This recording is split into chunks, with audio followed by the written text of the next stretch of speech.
గౌరవనీయులు మీ జిల్లా ముద్దుబిడ్డ ఈనాటి రాష్ట్ర ముఖ్యమంత్రి గౌరవనీయులు రేవంత్ రెడ్డి గారు, వేదిక మీద ఉన్నటువంటి సహచర శాసనసభ్యులు, మంత్రివర్యులు, పార్లమెంటు సభ్యులు, శాసన మండలి సభ్యులు, ప్రజాప్రతినిధులు, ఈనాటి ఈ రైతు పండగకి లక్షలాదిగా విచ్చేసినటువంటి తెలంగాణ రైతాంగ సోదరీమణులందరికీ రాష్ట్ర ప్రభుత్వ పక్షాన, వ్యవసాయ శాఖ పక్షాన ధన్యవాదాలు తెలియజేస్తున్నా. సంవత్సర కాలంలో విధ్వంసమైనటువంటి ఆర్థిక వ్యవస్థని సరిచేసుకుంటూ చిన్న భిన్నమైనటువంటి పరిపాలనా వ్యవస్థని సరిచేసుకుంటూ అన్ని శాఖల్లో అయోమయంగా అప్పుల పాలైనటువంటి రాష్ట్రాన్ని ఒక సక్రమమైనటువంటి మార్గంలో నిలుపుకుంటూనే ఎన్నికల ముందు కాంగ్రెస్ పార్టీ రాహుల్ గాంధీ గారు ఇచ్చినటువంటి వాగ్దానాన్ని అమలు చేయటం కోసం పెనుభారాన్ని భుజానేసుకొని ఈ రాష్ట్ర ప్రభుత్వం, సాక్షాత్తు రాష్ట్ర ముఖ్యమంత్రి అన్న కష్టాలున్నా అప్పులున్నా ఆనాడు కాంగ్రెస్ పార్టీ రాహుల్ గాంధీ గారు, సోనియా గాంధీ గారు ఇచ్చిన మాటను నిలుపుకోవాలి. ఈ యొక్క 2 లక్షల రుణభారం రైతుల నుంచి తీర్చడం నాకు కష్టమైనా రైతులుగా భారం ఉండకూడదు. మనం ఏదైనా కడుపు కట్టుకొని వేరే చోక ఎక్కడైనా సరే ఆదా చేసైనా సరే ఈరోజు 2 లక్షల రుణమాఫీ చేస్తానన్నాను, చెయ్యాలని చెప్పారు. అంతేకాకుండా గత మే నెలలో ఆ ప్రభుత్వం ఎగవేసినటువంటి రైతు భరోసా 7,625 కోట్లు వాళ్ళు ఎగ్గొట్టినా కూడా మనం ఇయ్యాలన్నా ఎట్టి పరిస్థితుల్లో జమ చేసి బట్టి గారికి చెప్పండి. స్వాతంత్ర దినోత్సవం రోజున దాంతో పాటు రుణమాఫీ, వాళ్ళు ఇచ్చినటువంటి రైతు భరోసా 7,000 కోట్లు రిలీజ్ చేశాం. రైతు బీమాకి డబ్బులు కట్టాం. అనేక పంటలు ఈనాడు రాష్ట్రంలో పండినటువంటి అన్ని పంటలను కూడా కొనుగోలు చేసే అవకాశాన్ని ఎంఎస్పీ ద్వారా తీసుకున్నాం.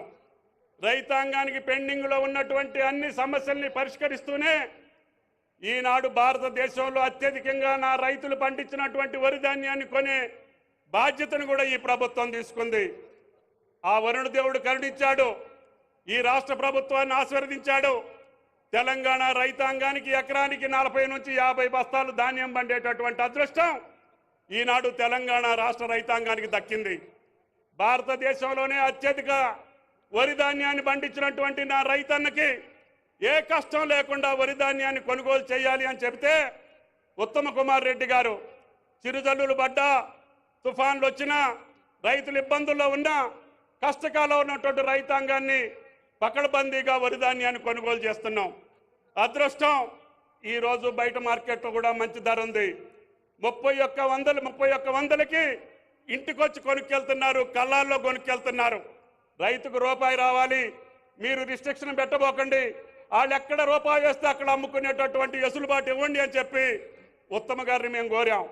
అందుకనే 1,53 లక్షల టన్నుల బియ్యం వరి ఈరోజు బ్రహ్మాండంగా కొనుగోలు జరుగుతుంది.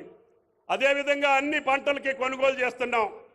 ఈ ప్రభుత్వాన్ని, వేదిక మీద ఉన్నటువంటి పెద్దలందరినీ వ్యవసాయ శాఖ పరంగా ఒకటే ఒక ప్రార్థన, ముఖ్యంగా బట్టి గారికి, మీరిచ్చినటువంటి వాగ్దానాల కోసం, మీరిచ్చినటువంటి మాట కోసం, కాంగ్రెస్ పార్టీ యొక్క నిబద్ధత కోసం కష్టాలైనా నష్టాలైనా ఇబ్బందులున్నా ముఖ్యమంత్రి గారు కానీ, మీరు కానీ, వేరే శాఖల్లో ఉన్నటువంటి మంత్రులందరూ ఏదో ఒక రకంగా మనం అన్న మాట నిలుపుకునేటట్టుగా ఈనాడు 2 లక్షల్లో కుటుంబ నిర్ధారణ కానటువంటి 3.5 లక్షల మందికి ఈరోజు రుణమాఫీ చేసే భాగ్యం ఈ రైతు పండుగ సందర్భంగా మహబూబ్ నగర్ గడ్డ మీద జరుగుతుంది.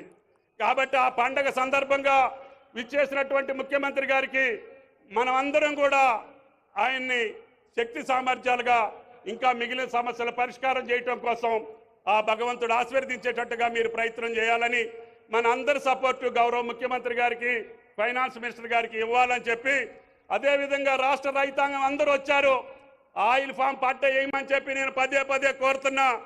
ఈ బాధలు లేకుండా, ఈ కష్టాలు లేకుండా, ఈ యొక్క ఆర్జించేటటువంటి అవసరం లేకుండా మీరందరూ ఆయిల్ ఫామ్ పట్టేయండి.